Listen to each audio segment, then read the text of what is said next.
Job లేక ఇబ్బంది పడుతున్నారా? అయితే మెడికల్ కోడింగ్ మీకు మంచి ఆప్షన్. వెంటనే కాల్ చేసి కోర్సులో జాయిన్ అవ్వండి.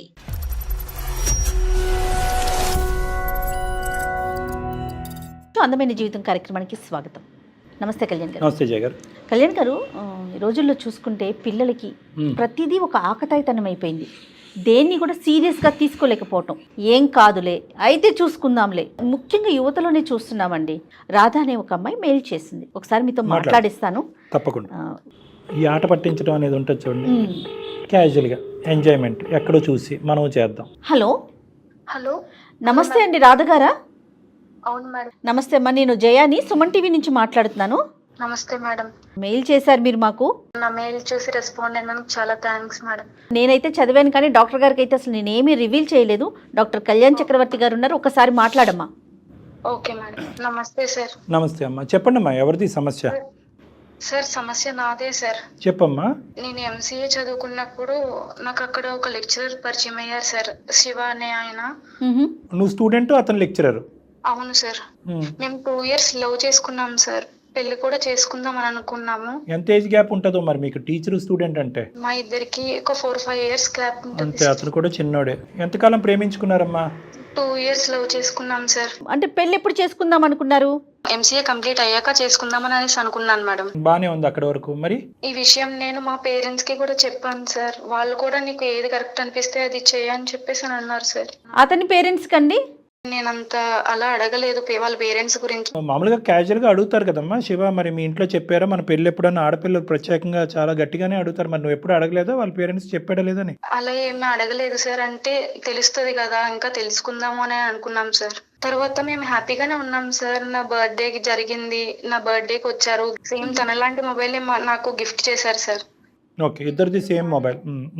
ఇద్దరిది ఒకటే ఫోన్, సేమ్ వాల్ పేపర్స్ ఉండేది.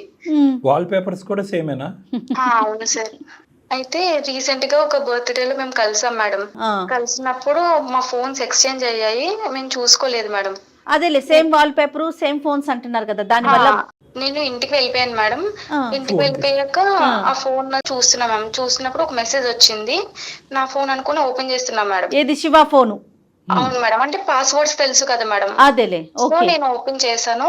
ఓపెన్ చేస్తే అప్పటికి ఒక అబ్బాయి మెసేజ్ చేసి ఉన్నాడు మేడం. అబ్బాయి మెసేజ్ వచ్చింది. వస్తే నేను అప్పుడు చూస్తున్నా మేడం. చూస్తుంటే ఆ అబ్బాయి డిఫరెంట్ గా మాట్లాడడం, డిఫరెంట్ గా చాట్ చేయడం అదంతా చేస్తుంది. అంటే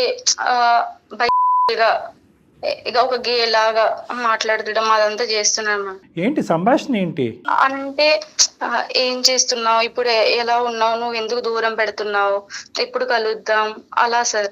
అంటే వాళ్ళిద్దరు ఫ్రెండ్స్ కదమ్మా, బహుశా చాలా క్లోజ్ బాయ్ ఫ్రెండ్స్ అయి ఉండొచ్చు. ఎందుకు నువ్వు అలా అనుకుంటున్నావు?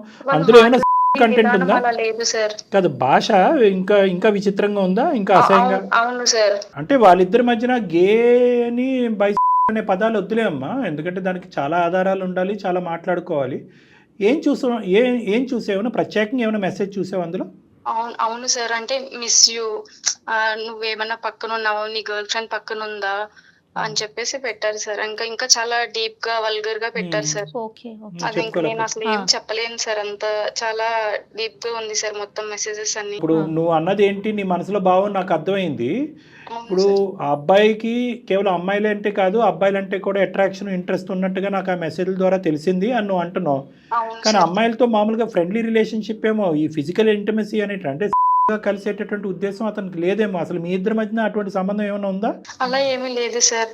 అంటే మేము ఇంకా అర్థం చేసుకుందాం అనే దానిలోనే ఉంది సార్. ఇంకా అంత డీప్ గా మేమేం వెళ్ళలేదు సార్. సో ఈ సంభాషణ చూసేటప్పటికి మరి నువ్వు ఫోన్ చేసి అడిగావా? అలా ఏం లేదు సార్. నేను ఇంకా ఫోన్ స్విచ్ ఆఫ్ చేసేసి నేను హాస్టల్ వెకేట్ చేసి వెళ్ళిపోయాను సార్. ఫోన్ అక్కడ ఇచ్చేసి. కాదమ్మా, అసలు ఇది కరెక్టో కాదో మరి శివాని కన్ఫర్మ్ చేసుకోవాల్సింది కదా, వాళ్ళ ఫ్రెండ్స్ తో మాట్లాడటం. విరక్తి వచ్చింది మేము. అసలు ఆ అబ్బాయి బిహేవియర్ చూసి ఇంకా నాకు వద్దు అన్నంత చిరాకు వచ్చేసింది మేడం. అంటే నేనేమంటున్నానంటే, కనీసం అతని ఫ్రెండ్స్ తో ఎవరితోనైనా మాట్లాడటం కానీ, ఏంటి ఇతని క్యారెక్టర్ అని కానీ అట్లా ఏదన్నా. తన స్టూడెంట్ కదా మేడం, ఆ అమ్మాయి అక్కడికక్కడ దిగమింకుంది. వీళ్ళిద్దరి మధ్య ఇంతకు ముందు నుంచి ఉన్నదా, వన్ ఆఫ్ మెసేజా? ఇంకా ఉంది సార్. అంటే చాలా డీప్ గా ఉన్నాయి సార్ మెసేజెస్ అన్ని. సో చాలా లోతుగానే ఉంది. ఎంతో బలంగా అనుకుంటేనే కదా నువ్వు అతను ఫోన్ చేయకుండా ఫోన్ అక్కడ ఇచ్చేసి నీ ఊరు వెళ్ళిపోయావు. అవును సార్. నీ ఫోన్ నువ్వు తీసేసుకున్నావా? అక్కడే ఉంది సార్. ఇంకా అది కూడా వదిలేసావు, నీ ఫోన్ వదిలేసావు, అతని ఫోన్ వదిలేసావు. అవును సార్. అతని మొహం కూడా చూడటం ఇష్టం లేదు కాబట్టి మొత్తానికి అన్నీ వదిలేసి ఊరు వెళ్ళిపోయాను సార్. ఊరు వెళ్ళిపోయాక ఇంకా అక్కడ మా పేరెంట్స్ అడిగారు సార్, ఏంటి ఒక అబ్బాయిని పరిచయం చేస్తాను, ఏంటి అబ్బాయి గురించి చెప్పావు కదా, ఏంటి మ్యారేజ్ చేసుకుంటారా అని. ఏమని చెప్పావు మరి? వాళ్ళకి ఏం సమాధానం చెప్పావమ్మా?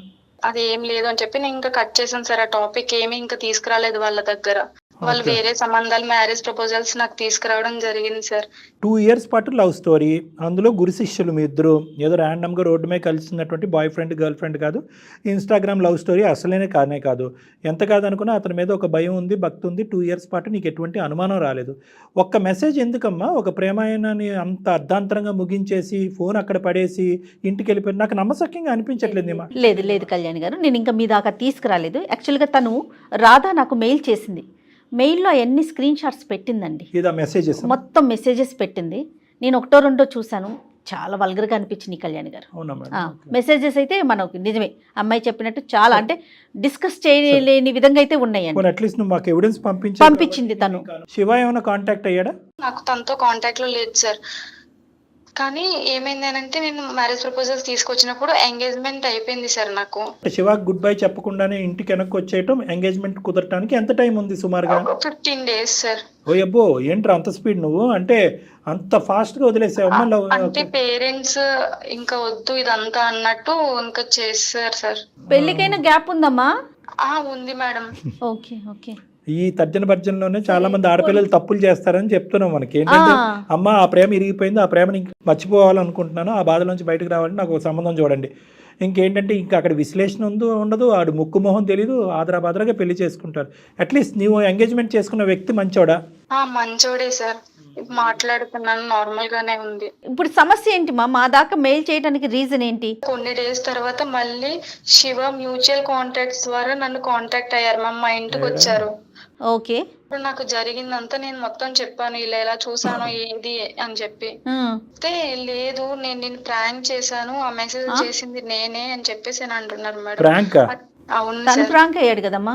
అయితే మొత్తం నేనే చేశాను అని చెప్పి ఆ మెసేజ్లు అవన్నీ చూపిస్తున్నారు మేడం. ఆయన సరదాగా ఆట పట్టిద్దామని పెట్టారంట సార్. ఏ నెంబర్ నుంచి పెట్టాడు? ఆ నెంబర్ ఎవరిది? అది వేరే నెంబర్ నుండి, ఆయన పేరు మీదే ఉంది సార్ అది కూడా. ఇప్పుడు ఇది ఎలా ఉంది అంటే సింపుల్ గా అబ్బాయి ఏంటంటే నువ్వు ఎంత స్పీడ్ గా వచ్చావో ఆ అబ్బాయి అంత స్పీడ్ గా మీ ఇంటికి వచ్చి అసలు ఎవరూ నమ్మలేనటువంటి ఒక అంశాన్ని చెప్పేటప్పటికి మాకెవరికి అర్థం కావట్లేదు. అతని ఫోన్ నీ దగ్గర ఉంది, నీ ఆ ఫోన్ నుంచి ప్రాంక్ చేయటం ఏంటి అంటే ముందుగానే పసిగట్టాడా ఈ ఫోన్ నువ్వు పట్టుకెళ్తావని? ఏంటి అసలు ఎప్పటి నుంచి ఉంది ఆ సంభాషణ? ఎన్ని రోజుల సంభాషణ అది? ఒక 5 days నుంచి ఉంది సార్. 5 days ముందే ప్రీ ప్లాన్డ్ గా అనుకుని చేశాడంట సార్. నంబర్ ఎవరిది? ప్రాంక్ చేద్దాము అని చెప్పి. నంబర్ ఎవరిది? వేరే అబ్బాయి లాగా చేద్దాము అన్నట్టు తన సిమ్ నుంచే చేశాడు సార్. అతనికి ఇంకో నెంబర్ ఉందన్నది నీకు తెలుసా? తన తర్వాత చెప్పడం వల్లే తెలిసింది సార్ నాకు ఇలా జరిగింది ఇదంతానని. ప్రాంక్ అన్నది నమ్ముతున్నావా? నాకు ఇంకా అసలు ఏం అర్థం కావట్లేదు సార్, మొత్తం అంతా ఏదో పిచ్చి పిచ్చిగా అవుతుంది సార్. అదంతా ఒక డైలమాలో ఉన్నా సార్. ఎంగేజ్మెంట్ అయ్యిందని చెప్పి కామన్ ఫ్రెండ్స్ ద్వారా కనుక్కుని వచ్చేసాడు. అవును సార్. ఇప్పుడు ఏమంటాడు? ఇప్పుడు నువ్వు లేకపోతే నేను బ్రతకలేను, నువ్వే కావాలి అని చెప్పేసి అంటున్నాడు సార్. ఇప్పుడు ఆ ప్రాంక్ కాస్త అందరి జీవితానికి ఒక బ్లాంక్ అయింది. పిచ్చా వెర్రా ఏమనాలి దీన్ని? ధూమ్ ధామ్ అని పెద్దల సమక్షంలో ఎంగేజ్మెంట్ చేసుకున్నారు. అవును సార్. పెళ్లి డేట్ కూడా ఫిక్స్ అయిందా? అయ్యింది సార్. ఇప్పుడు ఈ అబ్బాయి నీకు నచ్చాడమ్మా బాని? ఈ అబ్బాయి కూడా బానే మాట్లాడుతున్నాడు సార్. అసలు ఏం చేయాలో అర్థం కావట్లేదు సార్. ఇటు పేరెంట్స్ గురించి, పరువు గురించి ఆలోచించి ఈ అబ్బాయిని చేసుకోవాలా లేదంటే లవ్ చేసిన అబ్బాయిని చేసుకోవాలా నాకు ఏం అర్థం కావట్లేదు. శివ గురించి మీ అభిప్రాయం ఏంటి? శివ కూడా మంచోడే సార్, చాలా బాగా చూసుకునేవాడు, బాగానే ఉండేవాడు సార్ నాతో కూడా. ఎక్కడ కూడా 2 years పాటు కానీ లేదంటే అంతకుముందు ఒక లెక్చరర్ స్టూడెంట్ గా మీరిద్దరు అంటే ఈ పరిచయంలోకి మారక ముందు కానీ అప్పుడు ఒక గౌరవం ఉంది, తర్వాత కూడా ఒక ప్రేమ ఉంది కదమ్మా? ఎప్పుడు కూడా ఇంకో విధంగా ప్రవర్తించినటువంటి సందర్భాలు ఎప్పుడు లేవు. అదే విధంగా ఏంటంటే నువ్వు చెప్పిన దాన్ని బట్టి వేరే మగవాళ్ళతో ఆ విధంగా చూసినటువంటి సందర్భాలు కూడా లేవు. కాబట్టి ఇది ప్రాంక్ అని ఖచ్చితంగా మనం అనుకోవచ్చు. శివాకి ఇది ఒక్క అంశం తప్ప ఇంకేది బ్లాక్ మార్క్ అయితే లేదు. అవును సార్. అబ్బో సింపులే అన్నాను కానీ. మరి ఆల్రెడీ ఎంగేజ్మెంట్ అయిపోయింది, పెద్దవాళ్ళు తీసుకొచ్చారు, పెళ్లికి రెడీ అయిపోతుంది, అవతల కుటుంబం కూడా ఉంది కదా కళ్యాణ్ గారు. ఇంకొకటి ఏంటంటే మేడం, అసలు ఈ అమ్మాయి మీదే ఈ అమ్మాయి వాల్యూ సిస్టమ్ మీదే వాళ్ళ పేరెంట్స్కి ఒక క్వశ్చన్ మార్క్ వస్తుంది. అవును. లవ్ స్టోరీ స్టార్ట్ అయినప్పుడు సీదా వెళ్ళి పేరెంట్స్కి చెప్పింది. అవును. అది ఒక గొప్ప విషయం. తల్లిదండ్రులు యాక్సెప్ట్ చేశారు. అదేంటమ్మా టీచర్ స్టూడెంట్గా ఉండకుండా అనకుండా. లవ్ స్టోరీ ఏంటి అనేటువంటిది యాక్సెప్ట్ చేశారు. తర్వాత ఈ అమ్మాయి వచ్చి ఇంక ఈ విషయాలన్నీ బహుశా చెప్పుండదు, అమ్మ అది క్లోజ్ యూ గో అహెడ్ అనగానే వెళ్ళి సంబంధాలు చూశారు. మళ్ళీ ఇప్పుడు వాడు మళ్ళీ ఎంటర్ అయ్యాడు, నా సోకాల్డ్ బాసు టీచరు ప్లస్ ఇప్పుడు నా లవర్ మళ్ళీ ఎంటర్ అయ్యాడు. ఈ ఎంగేజ్మెంట్ కట్ ఆఫ్ అంటే కనుక ఈ అమ్మాయి అసలు వ్యక్తిత్వం మీద, ఈ అమ్మాయి నిర్ణయాధికారుల మీద తల్లిదండ్రులకి పూర్తిగా నమ్మకం అనేది పోతుంది. ఇప్పుడు వీళ్ళింట్లో ఎలా కొట్టుకు ఇబ్బంది పడినా వేరే విషయం, కానీ ఇది వేరే కుటుంబానికి సంబంధించినటువంటి అవును అవును. సో ఇక్కడ మనం సింపుల్గా చూడాలి అంటే కనుక పరువు వర్సెస్ లవ్ అంతే. రెండోసారి వచ్చినటువంటి ఈ అబ్బాయి ఎవరైతే అంటే ఎంగేజ్మెంట్ అయినటువంటి అబ్బాయిని నేను విడిచి ఉండలేకపోతున్నాను, ఈ అబ్బాయి కూడా నచ్చాడు అనే సబ్జెక్ట్ తీసి పక్కన పెట్టేసేయండి. మీ ఇద్దరి మధ్యన అంత బాండ్ కుదిరే అంత టైం కూడా లేదు. ఇక్కడ మెయిన్గా ఏంటంటే పరువుకు సంబంధించినటువంటి అంశం. రేపొద్దున ఏంటంటే నిన్నే కాకుండా మీ తల్లిదండ్రులను కూడా వేలెత్తి చూపెట్టి నిలదీసేటటువంటి పరిస్థితి ఉంటుంది. పరువుకు సంబంధించినటువంటి అంశం, చీటింగ్ కేసులు, ఇవన్నీ రకరకాల తతంగాలు ఉంటాయి. అవును సార్. Right, okay.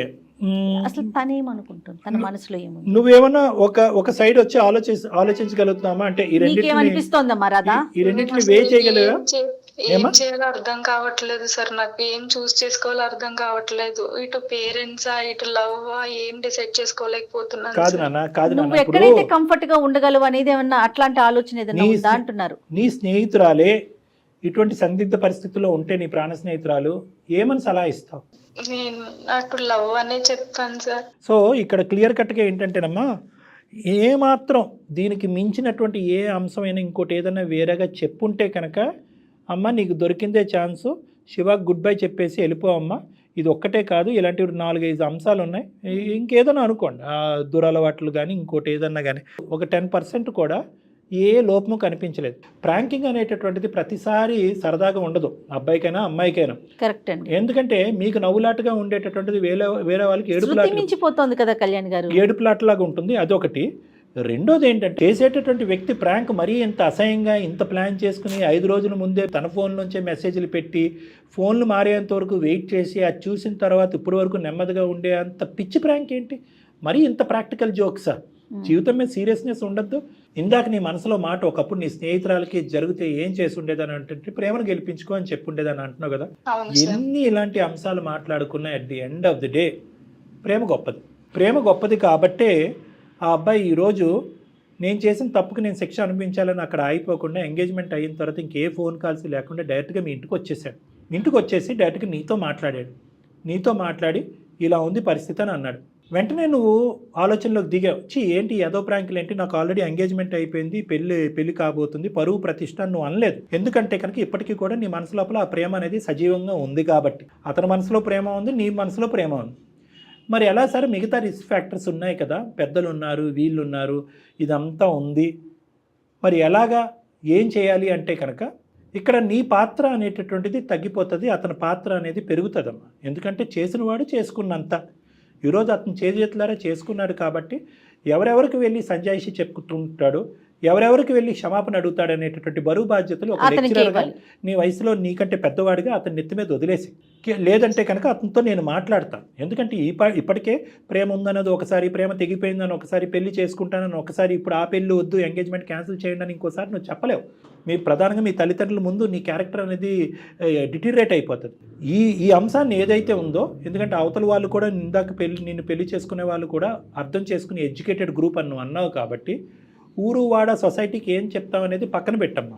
ఇది తెలియకపోతే పర్లేదు, నీ అదృష్టం ఎక్కడ బాగుందంటే పెళ్లికి ముందే ఇది తెలిసింది కాబట్టి నువ్వు అదృష్టవంతురాలు. అయినా కానీ లేదమ్మా నువ్వు పరువు కాపాడుకోవాలి, పెళ్లిని కాపాడుకోవాలి, కుటుంబ గౌరవాన్ని పెళ్లి చేసుకో అంటే కనుక ఇంకా జీవితం 100కి 100 మాత్రం నువ్వు ఇతను ఊహించుకుంటూ అతనితో పాటు కాపురం చేసేటటువంటి పరిస్థితి వస్తుంది. అది భయంకరమైన పరిస్థితి, అది ఒక భయంకరమైన డిప్రెషన్. నువ్వు ముందుకు వెళ్ళలేవన్నది నా అభిప్రాయం.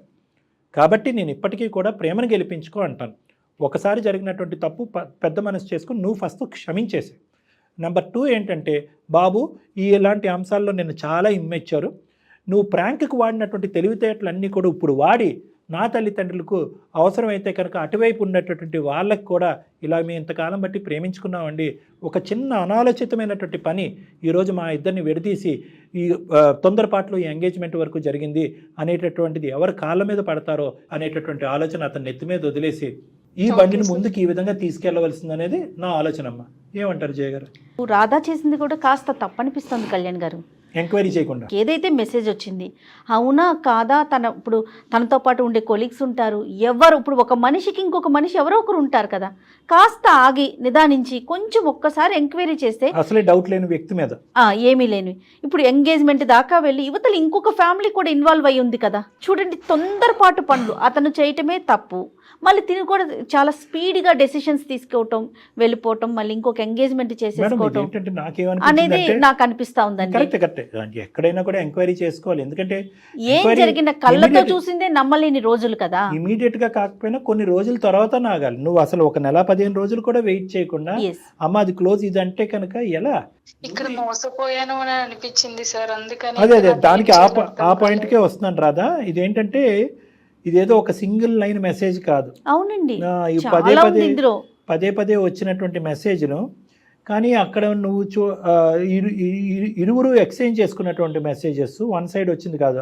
అతను ఒక నెంబర్ నుంచి మెసేజ్ పెట్టుకుంటున్నాడు, ఇంకో నెంబర్ నుంచి పెట్టుకున్నాడు.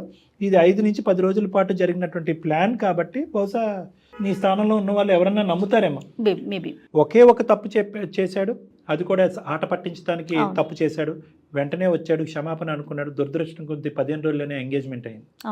సో ఇక్కడ ఎంత కాదనుకున్నా కూడా నొప్పి లేకుండా ఈ సమస్యకి పరిష్కారం అయితే ఉండదు. జీవితాంతం నొప్పి భరించేదానికంటే ఈ తాత్కాలికంగా కొన్ని రోజుల పాటు అవమానం, నొప్పి అనేటటువంటిది ప్రేమికులుగా మీరు భరించడం అనేది తప్పదు. కానీ దురదృష్టం ఏంటంటే ఈ నొప్పిలో మీ తల్లిదండ్రులు కూడా భాగస్వామ్యం అవుతారు, వాళ్ళు కూడా అవమానాన్ని ఫేస్ అవ్వాలి. అయితే ఎంత కాదనుకున్నా కూడా మీ చదువుని, మీ ఇంగితాన్ని, మీ ఆలోచన శైలిని చూసి అర్థం చేసుకుని ముందుకు వెళ్ళిపోతారేమో అని అనిపిస్తున్నాము. ఇరువైపు ఆ బాధ్యత మీరు శివాకి అప్పచెప్పమన్నారు కదా, ఇది కూడా చాలా బాగుందండి. ఎందుకంటే ప్రాబ్లం అనేది అతని వైపు నుంచి క్రియేట్ అయ్యింది. సృష్టించిన వ్యక్తి సృష్టికర్త. ఇది బాగుంది రాధా. మరి డాక్టర్ గారు చెప్పింది అయితే కాదమ్మా, అటువైపు కుటుంబ సభ్యులకి వేరే ఎవరు ఈ అబ్బాయి ఉన్నాడో వాళ్ళ కుటుంబ సభ్యులకి ఏం చెప్తారు అనేటటువంటిది తర్వాత ఆలోచిద్దాం. ఫస్ట్ మీ ఇంట్లో వాళ్ళ యొక్క నమ్మకాన్ని మీరు మళ్ళీ చూరగొనాలి. అది ఫస్ట్. దానికి ఆ అబ్బాయి బాధ్యత తీసుకోవాలి, ఆలోచించాలి. ఆ తర్వాత వాళ్ళకి ఏం చెప్తాం అనేటటువంటిది మీరు అందరూ ఒకే తట్టి మీదకి వచ్చి మాట్లాడితే బాగుంటుంది. ఏమ్మా? ఓకే సార్, మా ఇంట్లో వాళ్ళు కూడా యాక్సెప్ట్ చేస్తారు సార్. వాళ్ళు ఆల్రెడీ ముందే చెప్పున్నాను కాబట్టి వాళ్ళు అర్థం చేసుకుంటారు. వేరు తల్లి, ఇప్పుడు ఎంగేజ్మెంట్ అయిపోయింది కదా, ఇప్పుడు సిచ్యువేషన్ అంత క్లియర్ గా ఉంటది అనుకోకు, బట్ ఉండాలని కోరుకుంటాం. ఉంటాయమ్మా, చాలా ప్రశ్నలు వస్తాయి, అవమానాలు వస్తాయి, మీరు కావాలని చేశారనే మాటలు వస్తాయి. కాబట్టి ఈ మాటలన్నీ రాకూడదు అంటే కనుక ఆ అబ్బాయి కొద్దిగా మంచి గౌరవప్రదమైన ఉద్యోగం, ఒక లెక్చరర్ స్థానంలో ఉన్నాడు కాబట్టి ఒక టీచర్కి ఇచ్చేటటువంటి గౌరవం ఉంటుంది. నెంబర్ 1, అతను సాఫ్ట్గా స్మూత్గా చెప్పగలడని నేను అనుకుంటున్నాను. అప్పుడు నేనే దీని సృష్టికర్త అనే మాట అన్నప్పుడు మీ మీద, అంటే నీ మీద, నీ తల్లిదండ్రుల మీద ఉండేటటువంటి భారం కానీ అవమానం కానీ తగ్గుతాయనేది నా అభిప్రాయం. ఖచ్చితంగా పడేదేదో అబ్బాయి పడాలి. మీరైతే ఫైనల్ గా అడిగారా రాదా, ఇంకోసారి ఇలాంటివి చేయకూడదు నువ్వు చేసావంటే? ఇప్పుడంటే ఏదో అందమైన జీవితానికి ఒక లెటర్ రాసేసారు, ఒక మెయిల్ పెట్టారు, సమస్యకు ఒక పరిష్కారం కనిపిస్తోంది. ప్రతిసారి దారులు కనిపించవు కదా. అవును మేడం, నేను అడిగాను మేడం, ఇంకెప్పుడు అలా చేయను అని చెప్పేసి అన్నారు మేడం. ఇంక ఈ లెవెల్లో దెబ్బ తగిలిన తర్వాత ఇంకేం చేస్తాడులే. కానీ మేము చెప్పేది అంత ఈజీగా అతనితో కమ్యూనికేట్ చేయలేమని నీకు అనిపిస్తే కనుక ఒకసారి అతనితో ఫోన్ మాట్లాడదాం అన్నప్పుడు. నేను తీసుకొస్తాను సార్, డైరెక్ట్ గా తీసుకొస్తాను సార్ తనండి. పేరెంట్స్ కూడా ఒప్పుకున్నారు సార్. ఒకసారి మీరు కూడా మా పేరెంట్స్ తో మాట్లాడండి సార్. రాధా అన్నట్లుగా ఒకసారి మీ దగ్గరికి డైరెక్ట్ ఈజీ జాబ్స్ ఏనమ్మా నాకు, మీ పేరెంట్స్ తోని అబ్బాయితో మాట్లాడటం. అసలైన జాబ్ ఏంటంటే అవతల ఒడ్డున ఒక పెద్ద రావణ సైన్యం ఉంటది అక్కడ. వాళ్ళు ఏమంటారు అనేది అసలు చిక్కుముడి. అది చూద్దాంలేండి, ఒక్కొక్క మెట్టు ఎక్కుంటూ పోతే నిదానంగా సాల్వ్ చేయొచ్చు. ఓకేనమ్మా? రైట్, ఓకే అమ్మా Radha, all the best. Bye అమ్మా. ప్రాంక్ అనేది ఎక్కడికి దారి తీస్తుందో చూడండి కళ్యాణ్ గారు. ఫ్రాంక్ అయిపోయింది మరి. ప్రాంక్ అంటే ఏదో సరదాగా అక్కడ అవ్వాలి. 10 రోజుల ప్లానింగ్ ఏంటి, అతను గుంట లోతుగా తవ్వుకోవటం కాకపోతే. చేసినటువంటి వ్యక్తికి నవ్వు కలిగిస్తుంది, చూసినటువంటి మనకి ఆశ్చర్యాన్ని కలిగిస్తుందేమో, కానీ అనుభవించే వ్యక్తికి చాలా డేంజర్ కదండి అది. రైట్ అండి, ఒకసారి తీసుకొస్తానంటుంది కాబట్టి రాధా శివతో మాట్లాడే ప్రయత్నం చేద్దాం. తప్పకుండా. రైట్ కళ్యాణ్ గారు, నమస్కారం జగన్.